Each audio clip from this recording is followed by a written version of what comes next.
the oh gosh, what's it called? It's the opposite, the outro. That's it. So I might do that and edit that out. Now I can't write Barbarian Weeb out of the multi, even though I really want to, but go to Barbarian stream at your own risk. I have nothing else to say. What the fuck did I just witness? Oh my god. Chat, how are you all doing? It's Friday, which means it's time for another round of, of Friday night fights. We've got the EU branch right now. Barb will jump up into the casting couch momentarily to join me in co-commentating. This is the first round of EU, which is sector control. What's interesting about it, though, is there's no number advantage to the attacking side. The attackers just get a shit ton of extra stuff in terms of assets compared to the defenders. So I'll be curious to see how that goes. But hi. Did you check out my stream? I can't unsee that. Did you see me do a twirl? I can't unsee that. Good. I mean, thank God I have the alcohol up here, and I might just start sipping because I'm just I can't. I'm way ahead of you. I bought a bottle of tequila specifically for today because I need to forget this. You need to forget it. I need to forget it. I can't even... I don't know what to tell you. Sparky says that when the pandemic's over, he's going to fly to America, and we're going to do a co-casting with him in an Astolfo costume.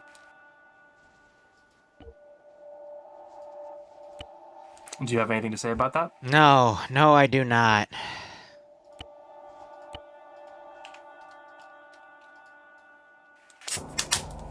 I also have a boomer tip here. Yeah? I'm gonna need that as well. Okay, well... You should... it's awful. I'm gonna start doing the commentary now, okay? Go for it. All right. Do you want me to mute myself, or are you okay? No. Go for it. I'm here for you. Okay.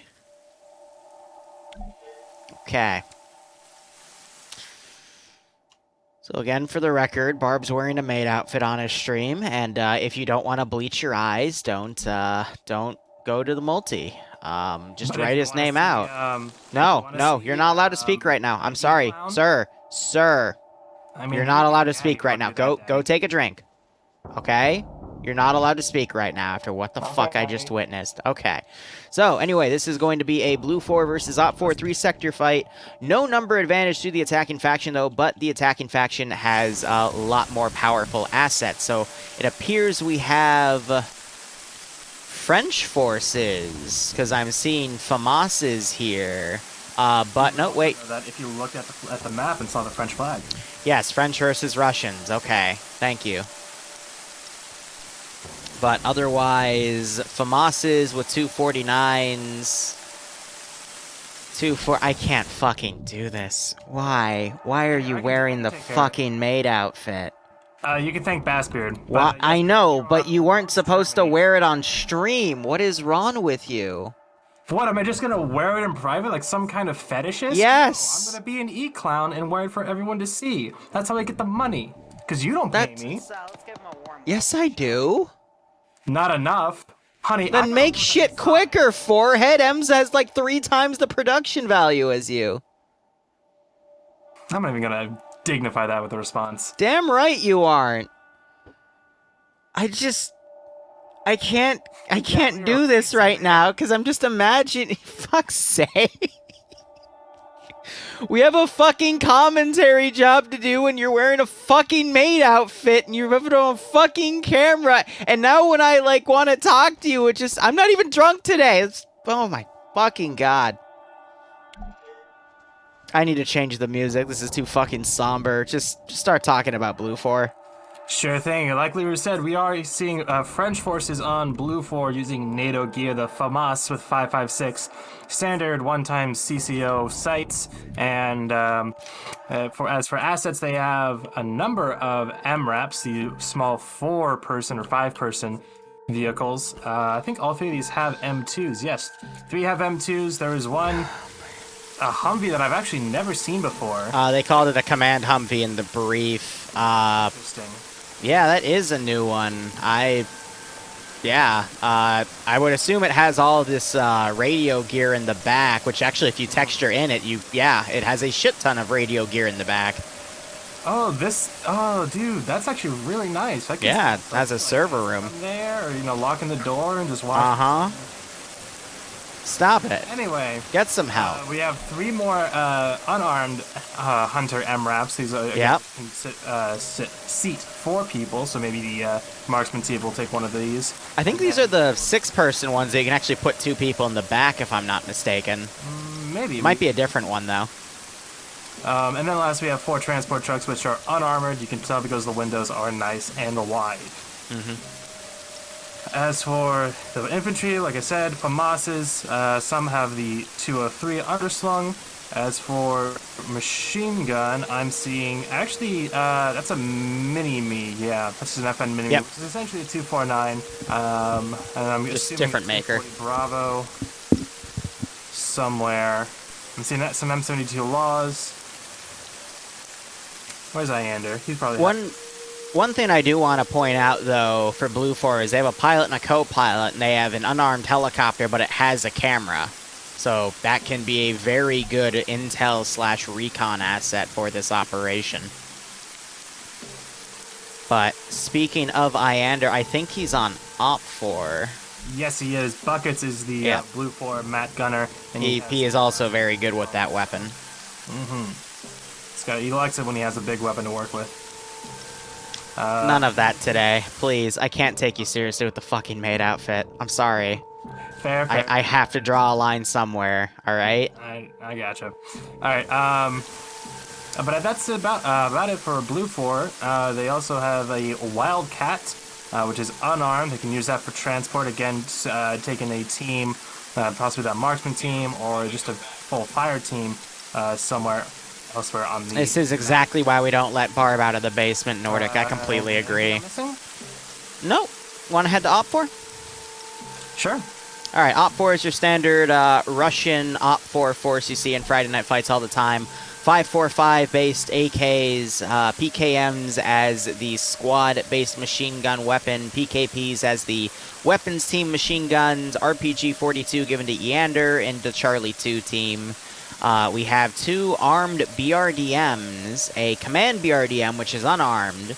Then you got 3 open-top Gazes, which are armored cars with no guns on them. But the opening on the top is there so that a machine gunner can step out and shoot from the top. And you got 4 transport KAMAZ trucks.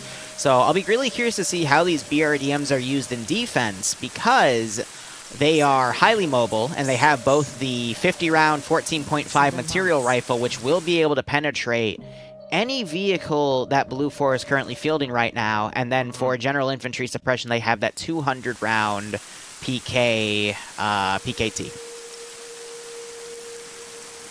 Yep, absolutely. Those things are very good armored cars, very mobile, more so than the larger BTRs. And definitely could see those, especially in... Hold on, that's... so Dingo, who's the head honcho of EU, is calling Indigo and Nemesis up to the staff room. And I also see SL Dream up there. What's that about? I would say don't worry about it until it becomes an issue. Yep, no, I agree. I know Dreams is in the multi. I'm just trying to find where he's slotted in the roster here. He's part of Bravo 1. By himself. Looks like everyone else in Bravo is formed up in a group, but it might be because the thermal camera is still on the helicopter since he's right next to that, but... That could be it, yeah. Generally speaking, thermals are disabled because you can just, especially with the Wildcat, you could just be up and far away, spotting stuff without too much effort and without much risk to yourself. So I could see that being the issue, but... I'm sure that they, like I said, will deal with it. Anything else? Should we move on to the AOs?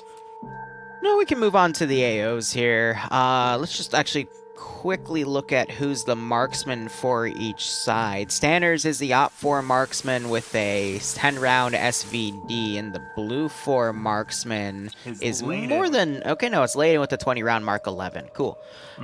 Before we look at AOs, let's actually look at a unique aspect of this mission file. There are 4 choke points in No Man's Land from the river that divides the AOs here. And I could easily see the BRDMs trying to hold those choke points. You see what I mean? There's 2 bridges right to the eastern side of the French starter zone. One bridge that, you know, the OPFOR units could easily send a squad over to. And then if they wanted to, they could probably send a squad north to take the bridge north of Ripdorf. So I could see the BRDMs rushing down and holding those 2 bridges if they're quick enough. And I think that would be perfect for what the BRDM model is. It's meant to be just a quick recon vehicle. But with the MSR right next to spawn, I could see both of them just driving down and securing a bridge. And, you know, just putting the operation to holding those spots, because if they're able to hold those bridges, that is going to deny almost all of the assets that BLUFOR can field, minus the helicopter. And at that point, you wouldn't need any sector security. You just need to hold the bridges and have a squad to hunt for if the helicopter tries deploying forces. But that's a small chopper that can only take like about 6 to 7 people at once, especially considering it has the pilot and co-pilot. So similar to an older Huey. Based on the seats I see inside, it can fit 6. So BLUFOR it would be really difficult for them to start ferrying people with that thing mid-operation. And I could easily see OPFOR just doing a very proactive defense here. Yeah, if the armor for BLUFOR was, instead of the MRAPs, was, say, a 113, then they could possibly, you know, consider going across the river, under the bridges, something like that. But I would say if they went to the one to their southeast, to the west of Gross Leadham, they could, if they were to rush that, they could get across the river and kind of set up a basic perimeter or kind of scatter before the BRDM got there. And we see it already poised to run south, anticipating that. But instead, BLUFOR is lining up to go north to the one by Ripdorf, which actually doesn't look like... Well, I say that. There are the other 2 BRDMs lining up to go north. Are these both the armed ones? No, it is the one armed, one is the more quote-unquote command, or just the unarmed one. But they are getting ready to... They definitely see that aspect of things. Yep. I could see this being a very proactive defense by OPFOR here, and I think that would be a very good opportunity to hold those bridges and just have that be the AO. But nonetheless, let's talk about the sectors here. So first off, we have an added area of just a docking yard with a toppled over fishing trolley. You gotta remember the actual, like... Yeah, the amount of ground between the bottom of the river here and the water is actually very shallow for this map, so big boats like this actually wouldn't be able to get across this area, which is interesting enough. I think that's just an oversight on the map developer. But let's look at Sector 1. So we have a concrete factory, which this AO is actually... I think the natural AO itself, knowing this area. We've actually seen this area used in quite a few different... FNFs. I think they added a few extra buildings here, but they didn't add the symbolism on the map, so that's a little bit of a light oversight. But I think that construction building, for example, was added in. But this in itself is actually not a bad AO. You've got an outbound perimeter. You've got some good internal buildings to make an internal perimeter. And with the BRDMs and a lot of this open space, it would actually be really easy to kind of hold this AO down in an all eggs in one basket approach had the attackers been coming from a different vector. What are your thoughts on it? I agree. I think the outer perimeter isn't going to be as tough to get through, especially with all those vehicles. Those MRAPs and even the trucks can just bust down a wall, unload its payload, and then they can do kind of close quarters combat from there. But they will definitely want those armed MRAPs with the M2s to lay some pretty heavy suppressive fire on these objective buildings if they want the infantry to move up, because otherwise, especially from the TAN building and the construction site as well, great overwatch over this entire area from the northwest. And to the south and southwest, it's a bit more obscured by trees and kind of foliage, and even some terrain cover as well. But this will be a very hard sector to fight if Red 4 garrisons as well. All right, let's move on to AO number 2. Sorry, I'm taking a look at the OPFOR forces. We have Devincer with the command BRDM. I think they're going to send Recon all the way to the northern area. They've got the Charlie Weapons Squad setting up on the second bridge from the north. And then we have some forces setting up some defense here. And then we have a BRDM ready to push to the south. I'm going to try to find the other BRDM very quickly here, but what worries me about this defense... All right, the other BRDM is in the ruined church area.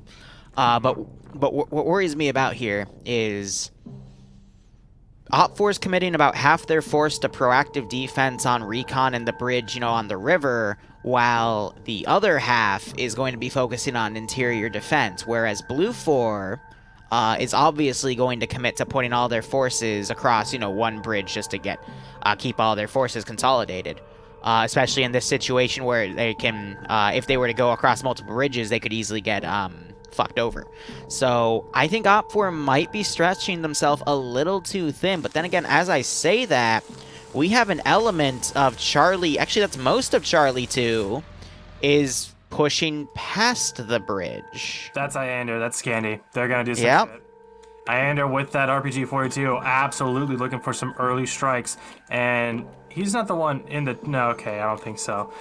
If this were, I think, a vanilla vehicle, they theoretically could have had him pop out the top with that RPG-42, but instead, they are going across the river and into this kind of garage and service area, hiding their gas tiger and setting up an ambush. Actually running into the forest here. This could be interesting. I don't think I don't think it's gonna bear any fruit though, because BLUFOR is planning the safest route here, which is running everything along the northern side on Ripdorf. That's very smart. Yes.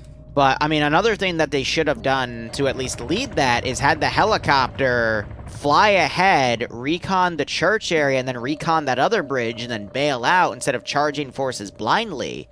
Because if they, you know, if OPFOR had done a proactive fortification here, it would have been a lot more costly. But BLUFOR has the time here with the asset to recon out the bridges to see which one's the safest, and then they can just change to go to the safest one with no penalty.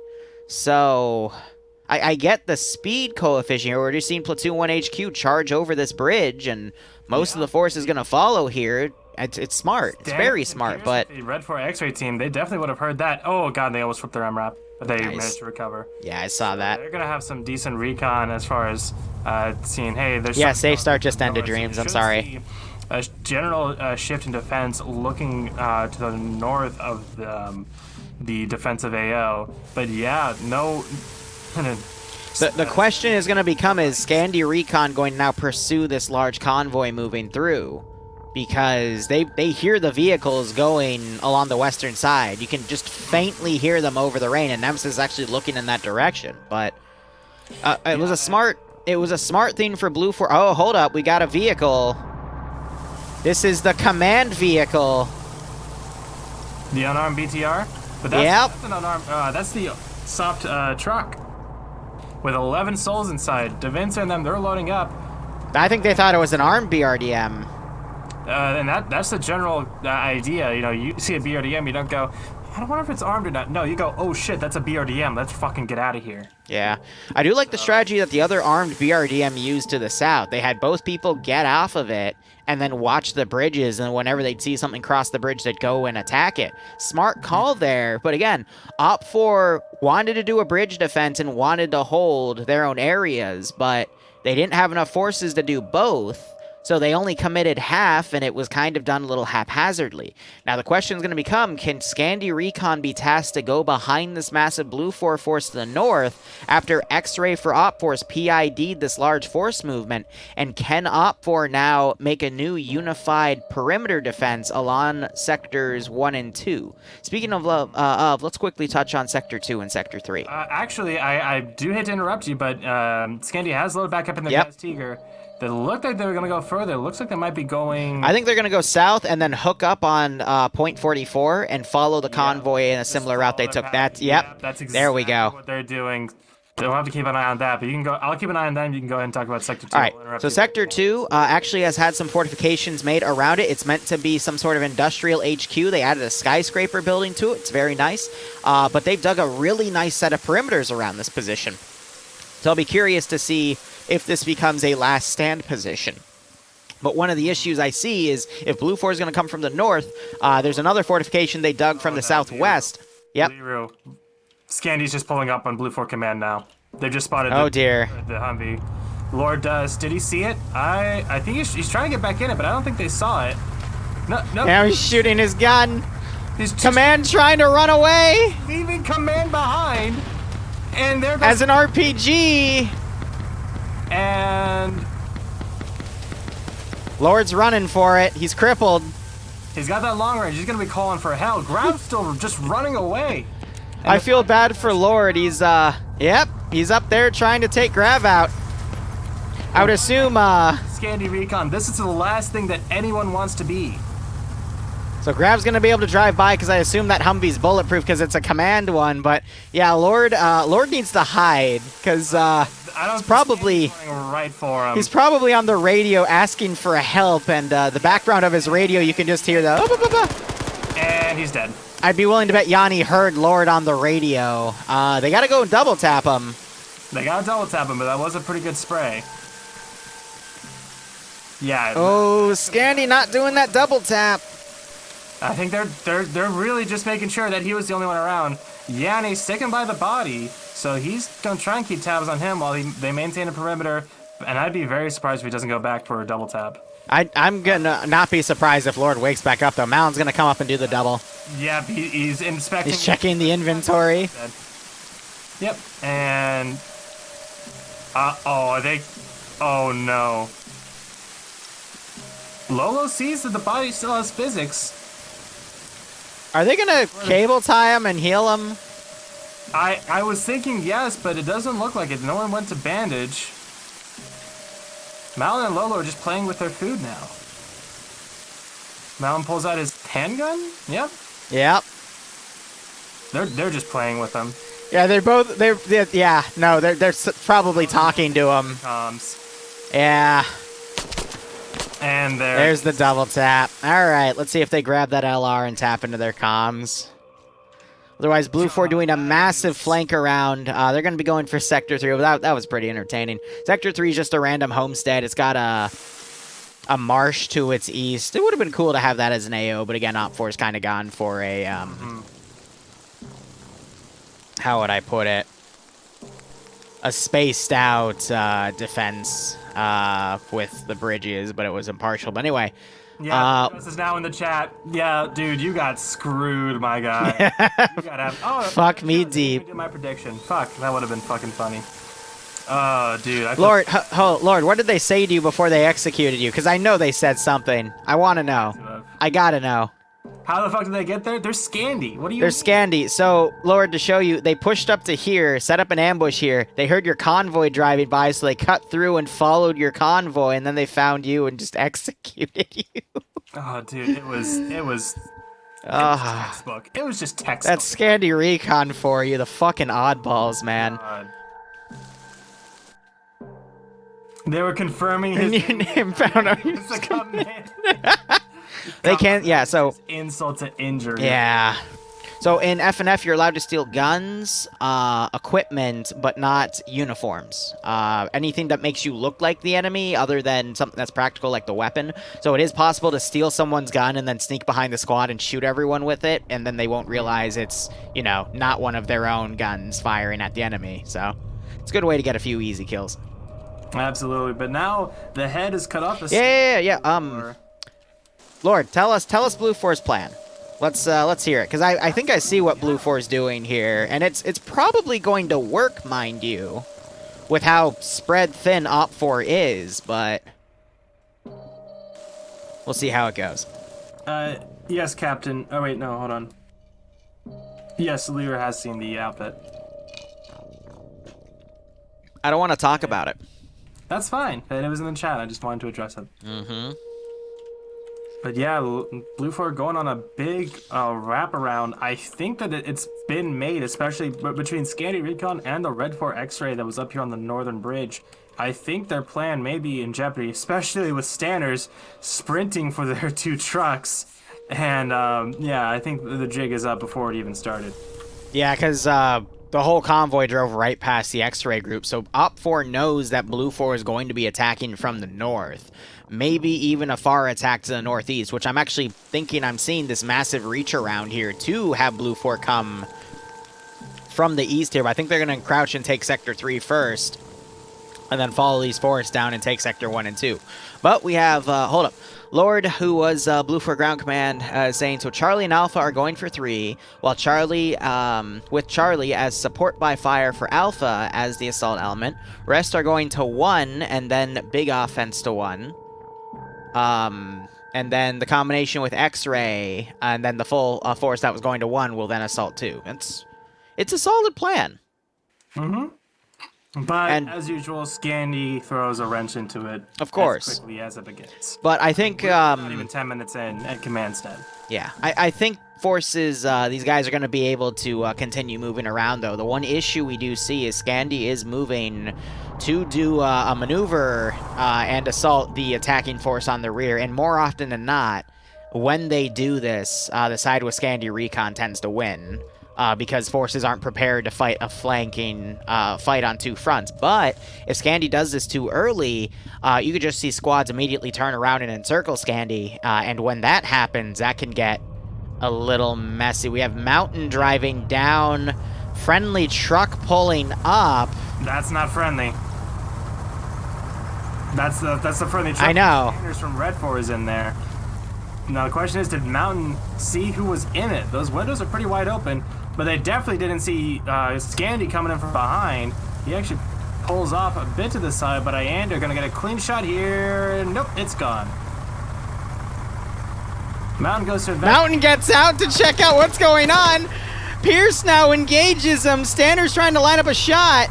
Mountain's quickly trying to get in the Vic. Denaldo now getting in as a rocket comes in there, Vic from Iander.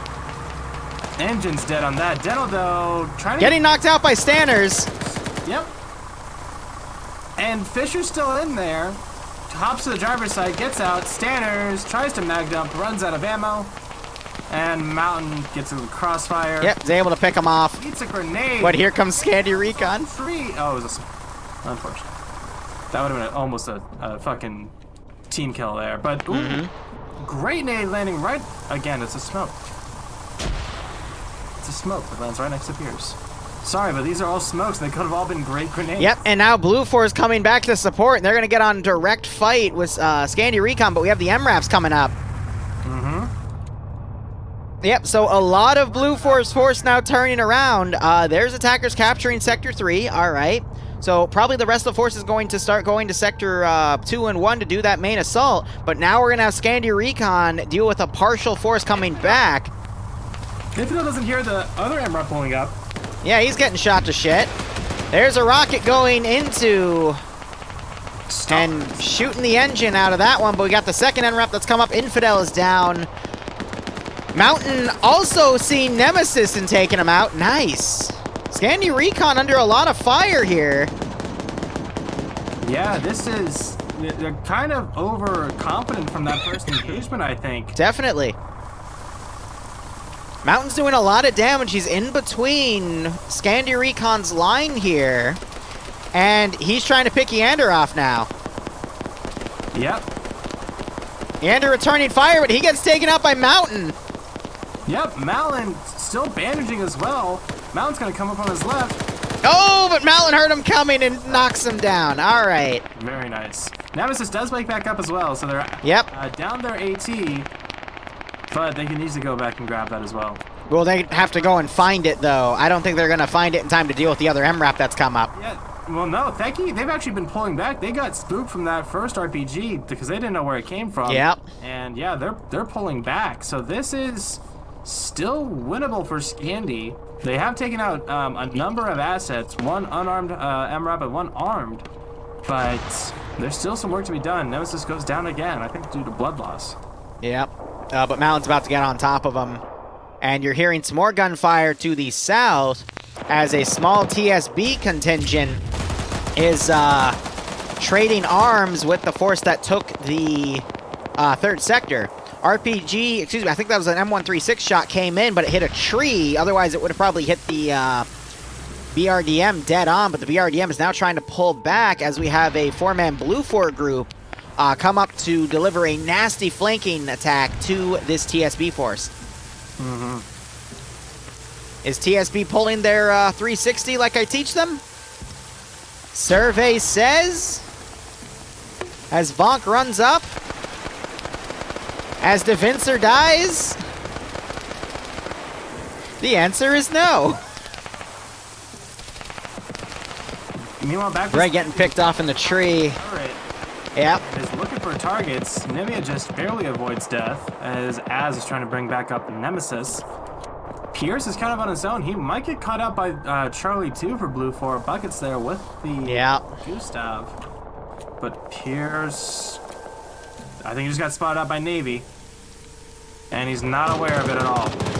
Navy line. We have another BRDM. Hold on. Other OPFOR BRDM just picked off the gunner on one of the M2 MRAPs. It is now pulling back. It has to be very careful here because it's a massive battle line of BLUFOR forces coming around, and that 4-man team is trying to sweep the rest of the TSB group as Moxie's desperately trying to throw grenades where BLUFOR is starting to encroach. Those were smoke grenades, though, and BLUFOR is throwing their own frags in retaliation. Johansson's rolled up to BLUFOR Delta, and he's looking for targets. Already got one. Random AT round. But unless they're able to... He's actually taking a hit. It looks like ouch. He's been hit with one of the laws, but his... Oh! We just had a... That was Buckets with the Moz. He just used one of those rounds to blow up the already damaged MRAP, and... no, that was a truck, and knocked Nemesis out. Again, old man has fallen asleep over and over again. Mm-hmm. Again, TSB, the... Go ahead. Swallow is down here to the south, looking for another shot on Johansson's BRDM. I don't know if he got it off or not, but DeVincer, Mapnura, Bread... He did it again! Just to do something here as those BRDMs start to withdraw, and they're going to be on their own. Now just Buckets did the same thing again to the other, the Command Humvee, knocking out Azariah. And I think Scandi Recon's met its match for this round. Again, their flanking attacks only work well when the main force is already attacking the main defending force, or vice versa. If they just attack on their own, that force can just divert forces around and circle Scandi and wipe them. Absolutely. They got lucky taking out the commander because he was literally on his own and left to die by Grav. It sounds harsh to say, but that's really what it was. I have no idea why Grav just... Yeah, A2's doing really well with... save his commander. Not even like element lead or anything, but the commander of the entire force. Mm-hmm. BLUFOR's main force, meanwhile, just overpowered the remnants of that TSB group. Looks like OPFOR still has its 2 armed BRDMs. I'm going to confirm that. Wait, nope, that's a command BRDM, and the other one is an armed one. Nope, they still have both the armed ones as well. But that's not me, and gets a kill there. Nice. Another rocket coming in from Buckets onto the MRAP that Lolo was in. Lolo's still alive, but that M2 MRAP now, it was already damaged and probably not recoverable, but it's out of use completely now as Lolo gets out and tries to sprint for cover. Nim gets caught up by Wasp. And she's trying to play dead, looks like. Yep, I don't think she understands where Wisp engaged him from. Now Wisp is trying to find an angle here. Is going to spot Nim out of position there. Put some more shots out, but isn't able to land a headshot. Yep, Malin, meanwhile, gets caught a crossfire between Buckets and Navy. And that's a lot of blood on the ground. I don't think he's going to be waking up from that one. And yeah, I think it's just up to Lolo and Nim. Still doable for people of Scandi caliber, but... Real quick, Lord is asking me to look at what happened to BLUFOR X-Ray. Checking their bodies, it looks like they tried to the sneak on the southern side of Sector 2 and were all picked off. Minus Layden, who was able to pull back, but thankfully he's the actual marksman. That's the most important group of X-Ray, but I think Platoon 2 HQ was just able to find them and murk them, or at least see them, to have another asset go and engage them. It's round 1 EU. Makes sense. To the northeast of the concrete factory, we are seeing a massive BLUFOR Lolo left. Preparing to get to the edge of the tree line and make a break for it towards the factory itself. And this is looking pretty rough as far as an approach. You gotta, yeah, you have the tree cover going up to it, but you still have some big open fields before you get to that wall. I played an op on Roche, Germany not too long ago, and yeah, you gotta watch out for these open areas. Cheeseburger's gonna tap Nim. Sectors. Or not. A good, even a half decent Overwatch position will be able to just have such great line of sight from many angles of approach. And what A2 to the north is doing is probably their best bet, going along the shore of the lake and trying just to get as close to the wall as possible before coming out of cover, for concealment, I should say. So I'm watching Cheeseburger right now.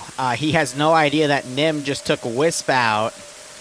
Might have just seen Nim. No, he did not on the right side. He's too tunnel visioned on his sight. Oh, he had to have seen Nim right there. There it is. Yeah. And Nim and Lolo both taken out by Cheeseburger and Navy, respectively, and that is Scandi Recon wiped. BLUFOR had a lot of casualties in that fight, though, but compared to where the amount of casualties on BLUFOR, it's actually kind of looking in BLUFOR's best interest here. They were able to wipe an entire squad of really good players, and BLUFOR so far, the only major wipe they've had was in X-Ray in Platoon 1 HQ and Command. Apparently Platoon 2 HQ was now leading, but a BRDM just killed them all. Oh god. Oh, now he's friendly firing. And he's trying to take out Mass there as he tries to limp away. Gun down, trying to go like, why are you shooting me? What are you doing? You know, I don't think I've seen this in a while, but BLUFOR has no leadership elements left. Both Platoon HQs are dead. Command is dead. They just have a plan to stick with at this point. They have Alpha lead, Delta lead is still up, Bravo lead is still up, and Charlie lead is still up. So we just have elements trying to work together, but no overgoing leadership, and this is what it gets them. We have Alpha 1 now shooting at Alpha 2. Firing over on Somi, and Somi taking some hits. Somi obviously insulted Novix's mother. I mean, hey, at least it's not Yanni's mom. We're not allowed to insult Yanni's mom, but otherwise, because Buckets was used against using all of his AT against Scandi Recon, you don't really have any AT left on BLUFOR side. Flux trying to throw a satchel on it, but wasn't getting it anywhere close. But that satchel's probably going to freak Burt out and make him pull that BRDM back. But these BRDMs are going to be absolutely lethal against BLUFOR. Because of all these open areas, the BRDMs can just drive around and make hits. Misses. Yep. With every missed rocket is more opportunity for these BRDMs to do a lot of damage. Oh, and Vonk just went down. I'm pretty sure he was Alpha 2 lead. He got sandwiched between friendly fire and enemy fire from the construction site. Oh, this is just... Oh, 1v1 Titans with Dreams and his dad. Nice. And, I mean, it'd be wrong to not attribute part of that to Scandi's efforts. Cutting up ahead of the snake so early on just set the groundwork. And the BRDMs did a really good job to pick off the platoon leads as well. Actually, Scandi Recon, so Scandi Recon took out Command. X-Ray for OPFOR took out Platoon 1 HQ, and Gamma 2 with OPFOR's BRDM took out Platoon 2 HQ. So everyone's doing their part, definitely. Now, the one fear I have is BLUFOR is in 2 large groups. One of those groups on the western side is being countered quite well, but the other pincer maneuver, I fear, could easily overpower the thin line of OPFOR troops that are on this facility. Once BLUFOR gets their foot in the door, they could just go to either sector and overpower the forces there. So, even though BLUFOR is at a disadvantage, OPFOR is just stretched way too thin here. And it's still anyone's game. Ash to the north side of this whole compound with the Bravo 2 group, he has reached the wall, and that's pretty much the biggest hurdle, is reaching the interior of this compound. We still have Shaltazar, Broken, Emzakov, all these people in decent Overwatch positions, and like I said, these positions are so strong, it's going to come down to the BLUFOR players able to, their ability to actually kill these overwatching forces, especially when they have assets like a PKM. Look at that cute little bipod on this gun. It is it's adorable. Kind of a position, in my opinion. However, they are flooding in now from that northern tip and trying to spread out, get as much progress as they can. And I think, yeah, with how much ground they've been able to take, it's going to render their position somewhat useless. And, yeah, it's going to come down more to the numbers, which, like you mentioned, Red is lacking in this area. Ooh.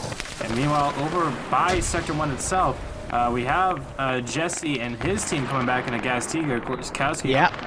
And so they'll be able to garrison this, but Flux, Bonk, and all of this group, they're pushing in. They got to do something quick if they want to try and take this before they get garrisoned here. And I think it's already too late. We have a BRDM on the outskirts chasing an MRAP. No, that's the OPFOR MRAP they stole. Never mind. Okay. It had a BLUFOR symbol on it. Yes, it does. Johansson's in it, though, which I believe he's red for. So, yeah, he's got... Yeah, he's the one driving it. Down BLUFOR. I think the down BLUFOR guy's in the turret, which would make sense why there's a blue icon on the map. But, yeah, you're absolutely right. Just had BLUFOR on terminal, Sector 1 just breached a large portion of the wall. OPFOR now trying to set up in the pipes nearby to set up a defense on it. But that might have been a diversion because I'm seeing some other BLUFOR forces now vaulting the walls on the other sides. Oh, we got King, though. He's one of the really good players with Arma Jesus. Gets some flanking shots on, I don't even know, SCH. Gets some more shots and knocks out Woonip. Catching dudes out of position here. Looks like Legal Action tossed a satchel and blew a huge chunk out of the perimeter wall, opening up a big hole for BLUFOR to flood into, but I think that's a bit too big. But again, BLUFOR, they're not I don't think they were using that hole because we had other people vaulting around the sides. You got Point Men leading a small group, Kane leading a small group, Vonk going up, taking out Mass. Vonk winning his fight with Oh God. And Tom and Guy Fieri, they're none the wiser, and they actually stay alive. Gore's still alive too, just barely shielded from that blast from the concrete too. Guy Fieri sending him to Flavortown, though. Yep. You're hearing suppression fire by Novix here as he's trying to, there's 2 people dead up on the top floor of this construction complex.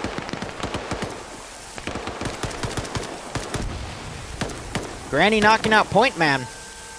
But the other fight, meanwhile, to the south, I'm seeing BLUFOR pulling back to defensive lines. A few for OPFOR Delta 2 are staying in this AO, but this is a pretty tough fight here, but BLUFOR is starting to overpower. There's a considerable amount of BLUFOR forces on either flank. Well, you just had Olas here. Olalas, excuse me. Just take out 2 BLUFOR guys. He's throwing more grenades. On some, on just some additional BLUFOR guys on that sector, so I think Delta 2 might be able to hold. But we have BLUFOR Charlie 1 starting to come up to possibly engage these MRAPs. Now the question is, Is this construction site set to invincible? We often see objective buildings set to invincible to prevent just, you know... Yeah, if it was spawned, and I can assure you that's invincible. But I'm not sure if it is. Like you said, this could be just the legit AAO. Maybe he, you know, replaced the buildings manually in the editor and set them to invincible. But otherwise, I mean, we'll just have to see. But that is a possibility. Charlie 1 just destroyed one of the OPFOR BRDMs. Holton trying to bail out, but he takes lead from 4 different angles. Yeah, I'm seeing that. Charlie 1. Great strike onto that asset. You were right. That building wasn't set to invincible, and they just killed all the OPFOR guys inside. Called it. Called it. Let's fucking go. That's a good strat. Yeah. Absolutely. And again, most of the time, that's not the case. So I wonder if it was they just threw too many M67s, or if they actually put down a satchel. There was a satchel that was thrown. There you go. Yeah, I heard it.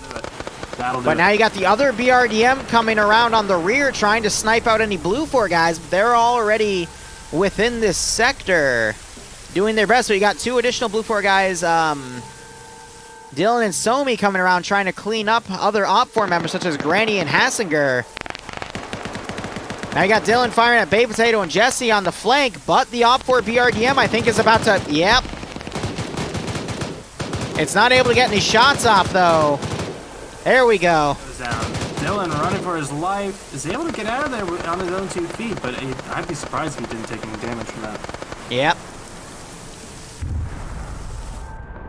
Heard another explosion go off to the southeast. I think there were trap charges from OPFOR, just detonating them because they aren't being useful right now. We still have a considerable BLUFOR force here. And again, it's just because they stretched themselves way too thin. They didn't fully commit to one action or the other, and BLUFOR has just been able to kind of sweep through everything.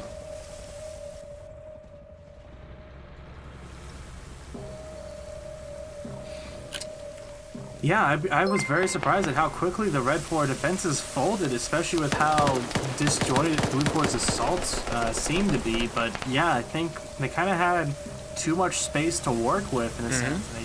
They didn't effectively coordinate a concise defense. I do think, like you said early on, if they had gone for a tighter defense around the bridges, especially utilizing Scandis or Red 4 X-rays calls, It's BRDM, man. Usually taking the majority of forces out early on before they even had a chance.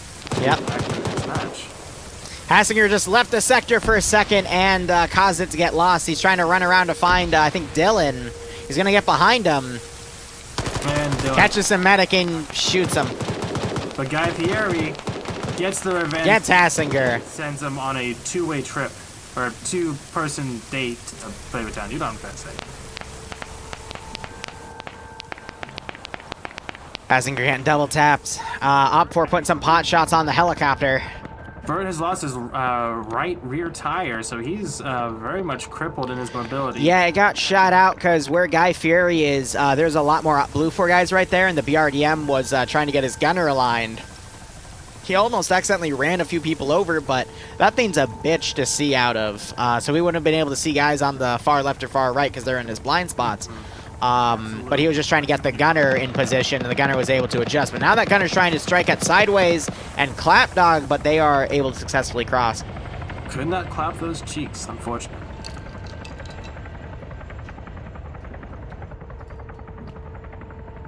Now OPFOR is going to rally around the final sector.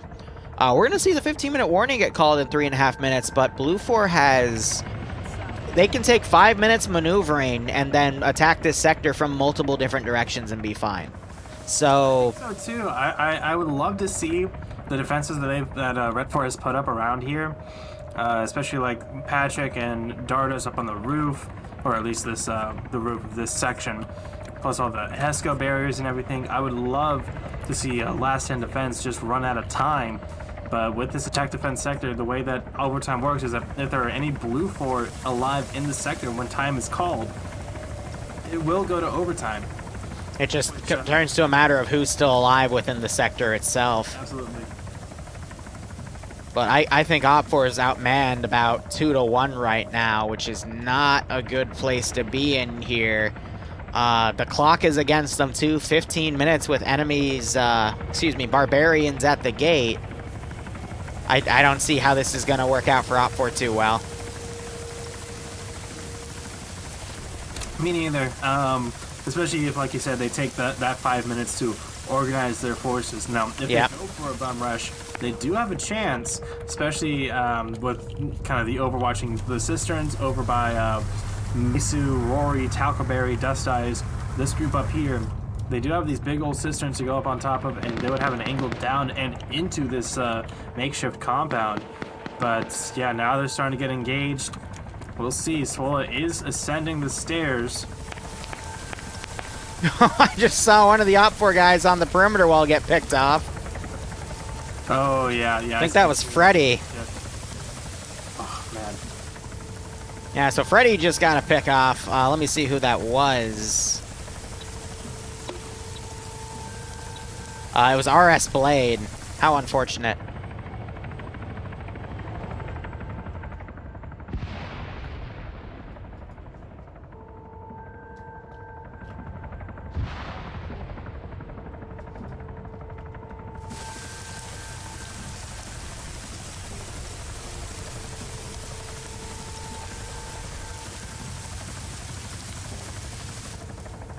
So one thing to consider with BLUFOR here is, yes, command lines have been severed, and not every group might not have an LR to be able to properly coordinate.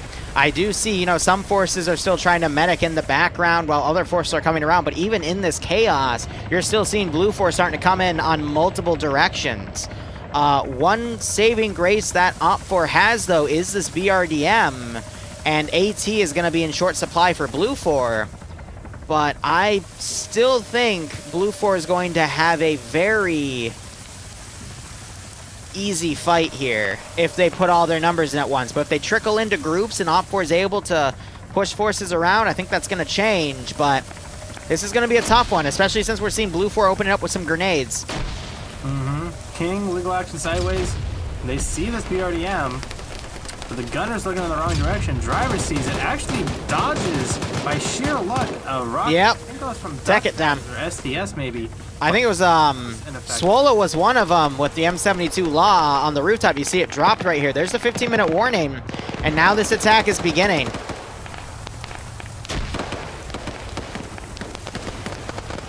And Coral looks like he's now lost his back left wheel, so he is crippled. Bert hops out. Oh, that was Bert, so I think he might have switched wheels and pulled out a spare, but now Bert's kind of just doing his own thing. Matt's left to watch the perimeter with that 14.5. And Bert trying to go for kills through the tarp here. King actually throws a grenade through it, and he gets fucking sprayed down 3 ways. Yep. Toss the nade in, wait for them to run out. It's the classic 1-2 punch. And so now Coro's looking over there trying to get revenge for him. But the question is, to his north, are there any more sticks to use, or is buckets here? I'm actually not seeing buckets, so the best chance they have is a log. And if they don't have any AT, then they may not have a way to deal with this. Yep. They've been using a lot, like you said, they have a lot of missed rockets. They could try and use the 203s to chip away at its health, but apart from that, I really don't see much of a way to get rid of this. Matt gets another kill through the top, Getting an AT hit there. Buckets is there with, they still have 2 M2 MRAPs. Those would be great in dealing with that BRDM. So why are you shooting at the helicopter? for to deal with that. What are you going to do to that levy? It's just going to depend on if they're able to organize that well enough. Another force is trying to push in the open against this BRDM. It's firing back, though. Flux, meanwhile, trying to sneak past this BRDM. Yeah, now he's under the gun. Gun cannot depress enough to get out, to aim at him. But Flux is kind of in a rock and a hard place. He was the AT, but he doesn't have any more sticks. Scholt is to his south. If he has, and he's an engineer, if he has any more satchels, no, he's picked up the red. Oh, hold up. We got Guy Fieri running in with an an RPG-26 stolen by a bad guy. He could AT this thing. and allow the western flank to continue, and OPFOR is not prepared on this side. Yep, Guy Fieri looking for the angle. Oh, he does have a fence in between them, so yeah, he does need to find a different angle. The fence would act as essentially spaced armor in a sense. Yep, sideways running up. Now here comes Guy Fieri. He just needs to hop this Hesco barrier. Actually tries to get on top of the watchtower. He's just making sure Trevi up there, is, who's already dead, is dead. Mm-hmm. But that attracted the attention of Matt Coro, and now he's pinned down.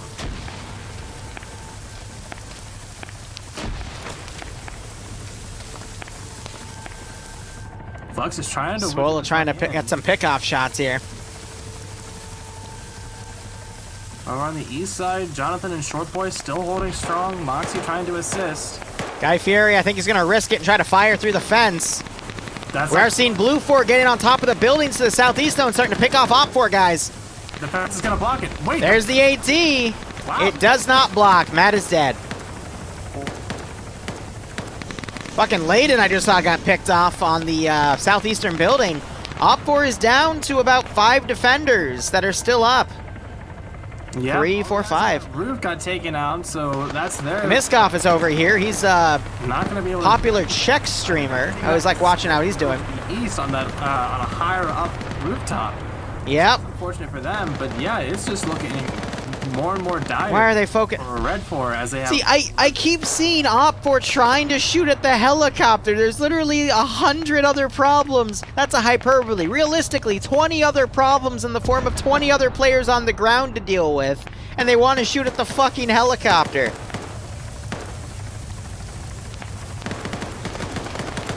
Silas and Clapdog moving up. They just need to toss some grenades over these walls. They can get some really good entries. Mischief goes down to some incoming fire from Edwin and Fetty. Grenades not... Mox hiding in the brush. These guys are dead. Marcus and Levi are the last 2 up. In the sector, at least. Rest. Ooh, Skip. Oh no, so Skip was down, but he just wakes back up. Levi gets caught out of the open by Flux, and he goes down. Yeah. Up in the zone is going to be Marcus. And as Collins, Fetty, and them push in. Hold up, Mox Brenny, I think he's going to move the MRAP just into the sector. Marcus is still alive. He took down Dust Eyes and one of his buddies, I believe. Dude, what if Mox just hides in the MRAP? Oh, it didn't count! It didn't count! There's a BLUFOR guy down in the gunner seat, so it's still a BLUFOR vehicle. Oh, that's hilarious. Yeah, that's a Red 4 asset, so the zone is there. That's fucking hilarious. Even though Mischief wakes back up in the AO, that's GG. Helicopter flying in. Already down. And yeah, Mischief wakes back up and everyone's taking my back. GG. Great efforts across the board from Red 4, but in the end,